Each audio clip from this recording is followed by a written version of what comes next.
I want to thank the Foreign Policy Association, in particular Noah Lateef and the Board of Directors. I also want to thank all of you tonight for the support given this institution on my behalf.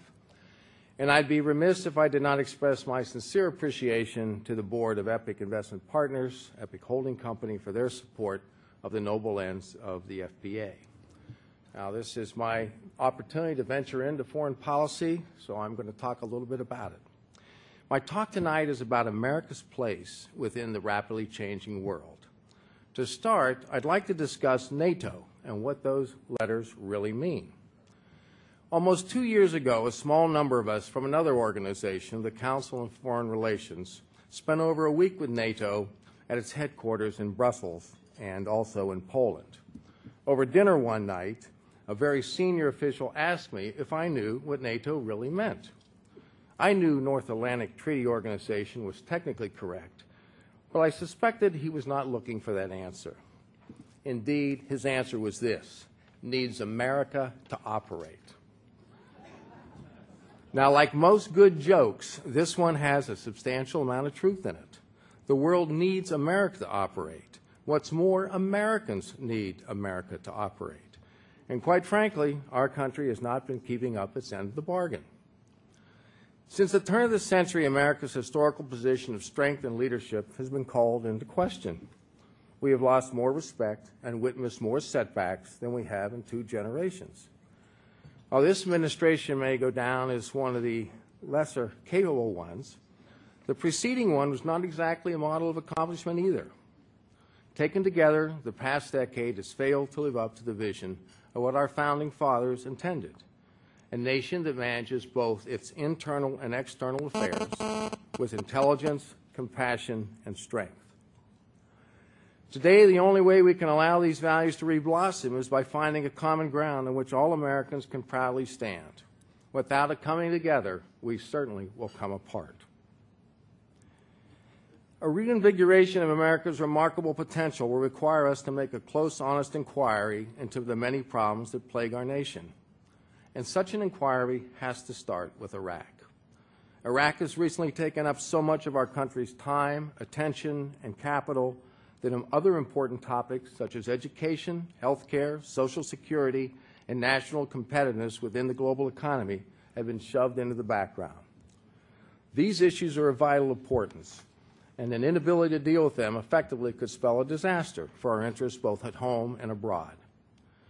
However, instead of giving these considerations the attention they deserve, our leaders have continued to focus almost exclusively on the situation in Iraq. And as a result, we have seen a strange and troubling thing take place. You have heard people say that after a while, people start to look like their pets. By the same token, America is starting to look like Iraq, a country comprised of warring tribes incapable of acting in common for the greater good.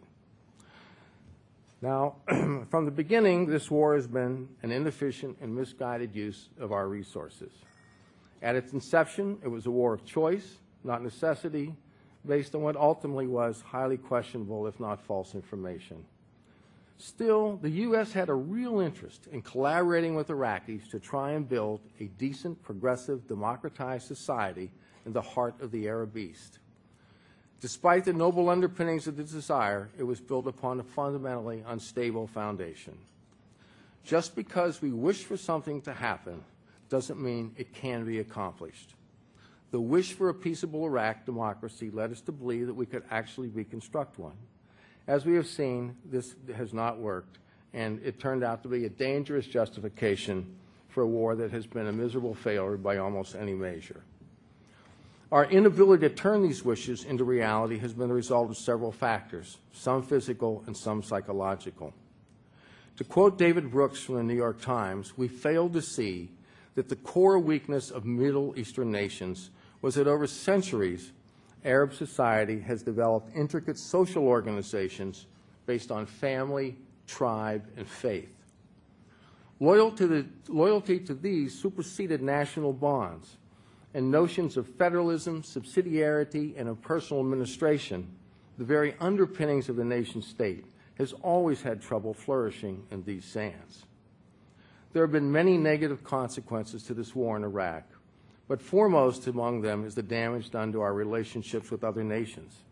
Iraq has cost us friends, strengthened resolves of our enemies, and stimulated other countries to behave in threatening ways. Russia, as an example, has become a provocative and potentially dangerous nation that has all but abandoned any shared values of the West. Putin, sometimes called Gas Putin, terrorizes his neighbors with threats of a cutoff of natural gas, and his recent speech attests only further to this point of view. And while Russia represents a significant diplomatic and economic challenge, our nation's most important international relationship is with China, which along with India has emerged as this century's most compelling growth story. China is our major trading partner. But China, in order for it to become the country that it wants to be, it needs to move 300 million people, rural dwellers, to the cities by 2020. To accomplish this end requires building one city the size of New York every 4 months for the next 14 years. This migration requires an enormous quantity of raw materials. To acquire these raw materials, China has no problem striking deals with America's foes. China has already conducted transactions with Sudan, Iran, Venezuela, and others, a phenomenon which will certainly continue as China's growth dilemma becomes more pressing. And while the U.S. has much to gain from a continued partnership with China, we should view this emerging market with a careful eye. As the U.S.-China alliance matures, we will need to confront a host of challenges, including China's proven disregard for the most basic human rights. And just as China cannot hope to be an effective player in the international economy without addressing its own domestic shortcomings, the U.S. cannot begin to develop a coherent strategy with China until we solve the problems in Iraq. That said, I am inclined to agree with Thomas Friedman when he says the Iraq War has turned into a sucking chest wound for our country, infecting its unity at home and its standing abroad. If we turn our gaze inward, it is clear that we are in as big trouble domestically as we are internationally. Our political system is broken. As a result of big money and gerrymandering, most American citizens have become unable to dictate the nature or reap the benefits of today's legislative processes. Millions of Americans have become so estranged from the political process that they have tuned out entirely. Voters who are hungry for a discussion of complex issues are instead fed a steady diet of reductive mediocrity and blind partisanship. Rather than providing the American public with a nuanced and balanced analysis we so desperately need, the media has become dominated by ideological talking heads hurling insults at each other in 1- or 2-minute television segments. American-style democracy needs to be re-energized and revitalized at home, long before we can export it abroad. It is time to bring the intelligence, creativity, and energy of the broader population into the quest for constructive change. How do we accomplish that? By starting at the top. We need a centrist leader who will articulate common goals in order to form a set of shared values. We need a smart, problem-solving patriot who will serve our collective interest. We need a charismatic but yet substantial American who believes in the goals of our foreign policy while exhibiting sensitivity and consideration to reaction and criticism. In recent memory, such traits have been absent from some of our most visible government figures. One of the first goals of this leaders will be to address the most immediate threat to our nation's safety and, frankly, the safety of the planet at large. Terrorism is the scourge of the modern world. Whether it manifests itself in the Islamic world or elsewhere, it is based largely on one element, a collection of grievances and perceived injustices.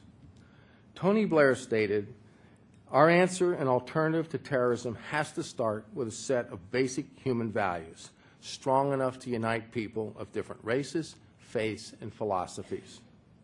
It's about winning hearts and minds, inspiring people, persuading them, and showing them how an adherence to shared values can change the world for the better, much like my predecessor at this podium said a few moments ago.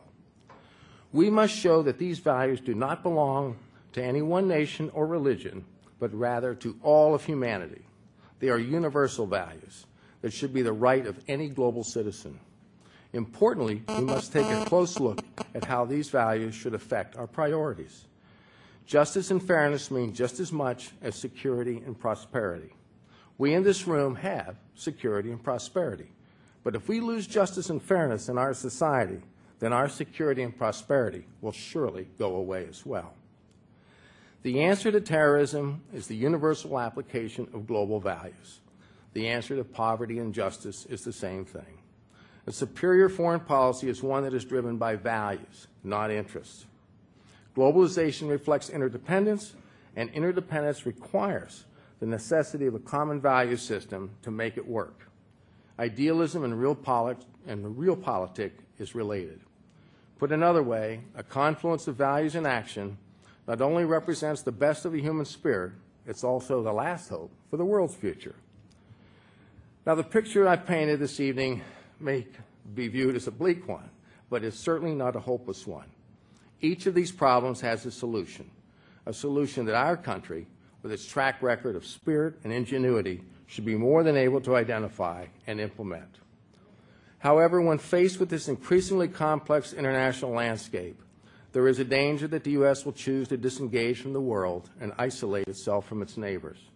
We could pull up the drawbridge, so to speak, and allow the oceans to serve as a moat. The world cannot tolerate this outcome. As I learned from a man far wiser than myself, the world needs America to operate, not only for Americans, but for the benefit of human aspirations around the globe. None of the world's problems can be resolved or even approached without America's engagement. Long live America, and long live a peaceful, united world. Thank you.